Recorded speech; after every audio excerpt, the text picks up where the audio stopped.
औज़ुबिल्लाहिमिनश्शैतानिर्रजीम बिस्मिल्लाहिर्रहमानिर्रहीम। उम्मीद है कि आप सब खैरियत से होंगे। आज की इस वीडियो में हम करने जा रहे हैं डीएनए और आरएनए का डिफरेंस, इसके अलावा एमसीक्यूज और कॉन्जुगेटेड मॉलिक्यूल का टॉपिक। तो सबसे पहले हम समझते हैं डीएनए और आरएनए। जैसे कि इससे पिछली वीडियो में मैंने आपको समझाया था, तो जो टॉपिक था हमारा न्यूक्लिक एसिड का, तो उस न्यूक्लिक एसिड में एक उसके टाइप्स थी जिसे पॉलीन्यूक्लियोटाइड कहते हैं। तो डीएनए और आरएनए पॉलीन्यूक्लियोटाइड की एग्जांपल है। अगर आपने वो वीडियो अभी तक नहीं देखी, जाके पहले वो वीडियो देखे बाद में इसको समझे, क्योंकि उसमें इसका इंट्रोडक्शन है। तो अब हम समझेंगे कि डीएनए क्या है और आरएनए क्या है। सबसे पहले डीएनए का फुल फॉर्म समझते हैं। तो जो डीएनए का फुल फॉर्म है वो है it stands for deoxyribonucleic acid, यानी डी ऑक्सीराइबो, फिर एन से न्यूक्लिक और ए से एसिड, यानी डीऑक्सीराइबोन्यूक्लिक एसिड।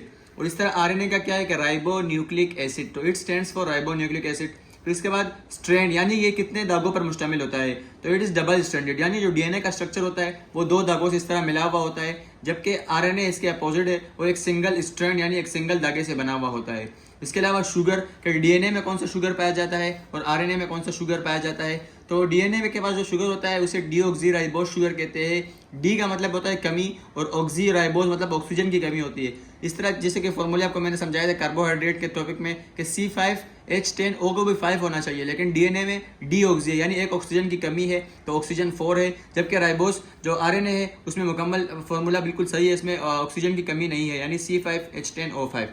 इसके बाद नाइट्रोजीनियस बेस है। तो नाइट्रोजीनियस बेस का जो टॉपिक है इसे हम मजीद डिस्कस करेंगे, जो आगे एमसीक्यू जाएंगे उसमें। तो इसमें जो पाया जाता है वो होता है guanine, adenine, cytosine and thymine, जबकि आरएनए में जो पाया जाता है वो होता है एडेनिन, ग्वानिन। यहाँ पर साइटोसिन और थाइमिन नहीं बल्कि इसकी जगह यूरेसिल पाया जाता है। और अक्सर एमसीक्यूज में पूछा जाता है कि आरएनए में कौन सा जो नाइट्रोजीनियस बेस है वो डिफरेंट है, तो उसका आंसर होगा यूरेसिल।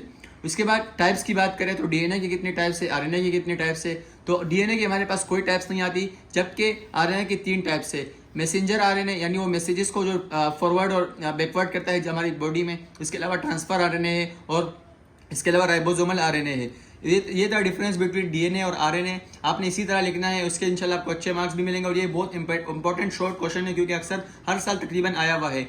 इसके बाद हम चलते हैं चंद एमसीक्यूज के ऊपर, जैसे कि यहाँ पर है ATP is also called energy currency. ATP को एनर्जी करेंसी भी कहा जाता है, क्योंकि एटीपी, जैसे कि मैं पिछली कई टॉपिक में यही कहते हुए आ रहा हूँ कि एटीपी जो है ये एनर्जी कंपाउंड है, और ये हमारे जिस्म के जो सेल है, सेल के अंदर माइटोकॉन्ड्रिया में प्रेजेंट होते हैं। और जब कभी हमें रिक्वायर्ड होता है तो ये ब्रेक डाउन होते हैं, उसके नतीजे में जो पी का मॉलिक्यूल है यानी फॉस्फोरस का मॉलिक्यूल है, ये हमें एनर्जी प्रोवाइड करता है। तो इस तरह से एनर्जी करेंसी भी कहा जाता है। और इसके अलावा डीएनए और आरएनए जो है, जैसे कि पॉलीन्यूक्लियोटाइड, यानी कि पहले शुरू में मैंने आपको समझा दिया था। और जो टॉपिक था न्यूक्लिक एसिड, उसकी जो टाइप्स थी पॉलीन्यूक्लियोटाइड। पॉलीन्यूक्लियोटाइड की एग्जांपल में क्या था कि डीएनए और आरएनए। तो डीएनए और आरएनए एग्जांपल है पॉलीन्यूक्लियोटाइड की। इसके अलावा मजीद एमसीक्यूज आगे पढ़ेंगे। मैंने आपसे शुरू में कहा कि नाइट्रोजीनियस बेस को हम समझेंगे, तो अब यहाँ पे समझते हैं। नाइट्रोजीनियस बेस जो है ये 2 तरह की होती है, यानी कि ये हमारे जो न्यूक्लिक एसिड है उसके अंदर जो डीएनए और आरएनए है उनके अंदर जो एक कंपाउंड पाया जाता है जिसे नाइट्रोजीनियस बेस कहते हैं। और ये 2 तरह के होते हैं, एक प्यूरिन कहते हैं और दूसरे को हम पैरामिडिन कहते हैं। प्यूरिन क्या होता है, प्यूरिन के पास जो होता है डबल कार्बन रिंग होता है, यानी कार्बन का जो रिंग है वो डबल होता है, और उसके अलावा ये अटैच होता है नाइट्रोजन से। जबकि पैरामिडिन की अगर बात करें तो पैरामिडिन के पास सिंगल कार्बन रिंग होता है और ये भी अटैच होता है नाइट्रोजन से। इसके अलावा एडेनिन, ग्वानिन जो है ये एग्जाम्पल है प्यूरिन की। जैसे कि मैंने पिछला जो टॉपिक था डीएनए और आरएनए का डिफरेंस, उसमें मैंने आपको डीएनए वाले टॉपिक में समझाया कि एडेनिन, ग्वानिन, साइटोसिन और थाइमिन डीएनए में पाया जाता है। तो इस तरह ये प्यूरिन की एग्जाम्पल है, एडेनिन और ग्वानिन। और अगर बात करें यूरेसिल, साइटोसिन, थाइमिन, तो ये एग्जाम्पल है पैरामिडिन की। जिस तरह आरएनए में मैंने आपको समझाया कि आरएनए की जो नाइट्रोजीनियस बेस है उसमें यूरेसिल पाया जाता है, साइटोसिन और थाइमिन तो नहीं होता, लेकिन एडेनिन, ग्वानिन और यूरेसिल पाया जाता है। तो यूरेसिल, साइटोसिन और थाइमिन ये एग्जाम्पल है पैरामिडिन की। उसके अलावा एक और एमसीक्यूज है जो कि glycolipids is also called cerebroside because it occurs in brain, यानी ग्लाइकोलिपिड। इस टॉपिक को हम मजीद समझेंगे कि ग्लाइकोलिपिड क्या होता है, लेकिन इसे सेरिब्रोसाइड कहा जाता है। और सेरिब्रोसाइड से मुराद ये है कि ये हमारे ब्रेन में पाया जाता है। इसको हम मजीद समझेंगे और अक्सर रीजनिंग में भी आ जाता है। तो रीजनिंग के जो टॉपिक है उसे हम इंशाल्लाह पढ़ेंगे जब ये कोर्स कंप्लीट होगा। रीजनिंग जितने भी है इंपॉर्टेंट रीजनिंग पेपर से रिलेटेड, उसको हम मजीद समझेंगे। और इसके अलावा नेक्स्ट एमसीक्यूज है कि ग्लाइकोप्रोटीन को म्यूकॉइड्स कहा जाता है, और म्यूकॉइड जो है हमारे नर्व्स में भी पाया जाता है। तो इस तरह ये 2 एमसीक्यूज जो कि अगले टॉपिक से रिलेटेड है, ये था एमसीक्यूज। और अब पढ़ेंगे हम कॉन्जुगेटेड मॉलिक्यूल का टॉपिक है कॉन्जुगेटेड मॉलिक्यूल। आपके पास पेपर में सवाल आएगा कि define conjugated molecule with its type, यानी इसकी टाइप इंपॉर्टेंट है। तो सबसे पहले हम समझते हैं कि कॉन्जुगेटेड मॉलिक्यूल क्या होते हैं। जिस तरह मैंने आपको समझाया बायो मॉलिक्यूल हमारे पास 4 होते हैं, carbohydrate, lipid, protein, nucleic acid. इस तरह कॉन्जुगेटेड मॉलिक्यूल जो होते हैं वो इसी के बने हुए होते हैं, यानी कि कभी कभार क्या होता है कि कार्बोहाइड्रेट और लिपिड मिल जाते हैं तो नया कंपाउंड बन जाता है जिसे हम कॉन्जुगेटेड मॉलिक्यूल कहते हैं। कॉन्जुगेटेड का मतलब क्या होता है कि दो चीज़ों के आपस में मिलना। तो इस तरह कभी कभार जो होता है लिपिड और प्रोटीन मिलते हैं, कभी प्रोटीन और न्यूक्लिक एसिड मिलते हैं और अलग तरह के मॉलिक्यूल बना रहे होते हैं, उन मॉलिक्यूल को कहा जाता है कॉन्जुगेटेड मॉलिक्यूल। यहाँ पर इसकी डेफिनेशन लिखी हुई है कि when two biomolecule combine together they form conjugated molecule, यानी कि जब दो बायोमोलिक्यूल से मुराद जो मैंने आपको बताया है कार्बोहाइड्रेट है, लिपिड है, प्रोटीन है और न्यूक्लिक एसिड है, तो जब दो बायोमोलिक्यूल कंबाइन होते हैं तो बनाते हैं कॉन्जुगेटेड मॉलिक्यूल को। इसके बाद हम इसकी टाइप्स को पढ़ेंगे, टाइप्स के जरिए हमें और मजीद पता चल जाएगा। सबसे पहले क्या है कि ग्लाइकोलिपिड है, इसके बाद ग्लाइकोप्रोटीन है, फिर लिपोप्रोटीन और फिर न्यूक्लियोप्रोटीन। तो ग्लाइकोलिपिड, ग्लाइको का मतलब यहाँ पर है कार्बोहाइड्रेट, जबकि लिपिड का मतलब तो लिपिड है, यानी कार्बोहाइड्रेट और लिपिड के मिलने से एक नया मॉलिक्यूल बना जिसे ग्लाइकोलिपिड का नाम दिया गया है। इसके अलावा ग्लाइको का मतलब यहाँ पर कार्बोहाइड्रेट, जबकि प्रोटीन तो प्रोटीन और कार्बोहाइड्रेट से एक नया मॉलिक्यूल बना जिसे ग्लाइकोप्रोटीन कहा जाता है। इसके बाद लिपिड यानी लिपिड से मुराद और प्रोटीन तो प्रोटीन है, तो लिपोप्रोटीन यानी एक नया मॉलिक्यूल बना। इस तरह दो बायोमोलिक्यूल मिले और नया प्रोटीन बना। इस तरह न्यूक्लियोप्रोटीन न्यूक्लिक एसिड और प्रोटीन से बना। अब समझते हैं बारी बारी एक एक को। तो सबसे पहले है ग्लाइकोलिपिड। ग्लाइकोलिपिड जो है क्या करता है कि they contain carbohydrate and lipid. जैसे कि मैंने आपको शुरू में समझाया कि ग्लाइको का मतलब प्रोटीन कार्बोहाइड्रेट है, जबकि लिपिड का मतलब तो लिपिड है। तो क्या है कि they contain carbohydrate and lipid, यानी कि ग्लाइकोलिपिड में कार्बोहाइड्रेट और लिपिड पाया जाता है। उसके बाद दे आर ऑल्सो कॉल्ड सेरिब्रोसाइड। जैसे कि मैंने पहले आपको बताया था एमसीक्यूज में कि ग्लाइकोलिपिड को सेरिब्रोसाइड्स कहा जाता है due to their occurrence in brain, यानी कि ब्रेन में मौजूद होने की वजह से ग्लाइकोलिपिड को सेरिब्रोसाइड कहा जाता है। इसके अलावा ये कहाँ पाया जाता है, तो glycolipid they are also found in chloroplast, यानी कि ये क्लोरोप्लास्ट में पाया जाता है। क्लोरोप्लास्ट जो है ये एनर्जी कन्वर्टिंग ऑर्गेनल है जो कि सिर्फ और सिर्फ प्लांट के जो सेल है उसमें पाया जाता है। इसे हम मजीद डिस्कस करेंगे चैप्टर नंबर 4 में, इसमें इसका कंप्लीट टॉपिक है, मजीद इसकी टाइप्स भी है। अब समझते हैं ग्लाइकोप्रोटीन को, और अगर आपसे एग्जाम्पल पूछे ग्लाइकोलिपिड को तो सल्फोलिपिड इसकी एग्जाम्पल है। अब समझेंगे ग्लाइकोप्रोटीन। तो ग्लाइकोप्रोटीन में जो है पहले जैसे शुरू से नाम से पता चल रहा है, ग्लाइको का मतलब यहाँ पर कार्बोहाइड्रेट, जबकि प्रोटीन का मतलब तो प्रोटीन है। तो they contain carbohydrate and protein, यानी कि ग्लाइकोप्रोटीन में कार्बोहाइड्रेट और प्रोटीन पाया जाता है।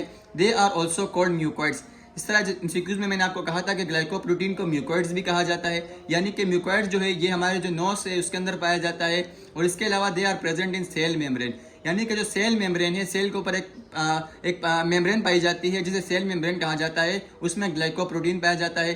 उसके अलावा इसकी एग्जांपल क्या है कि एक एब्यूमिन, यानी कि अंडे के ऊपर जो व्हाइट कलर की जो कवरिंग होती है जिसे एक एब्यूमिन कहा जाता है, ये एग्जांपल है ग्लाइकोप्रोटीन का। अब मजीद जो दो टाइप है उसे भी पढ़ते हैं।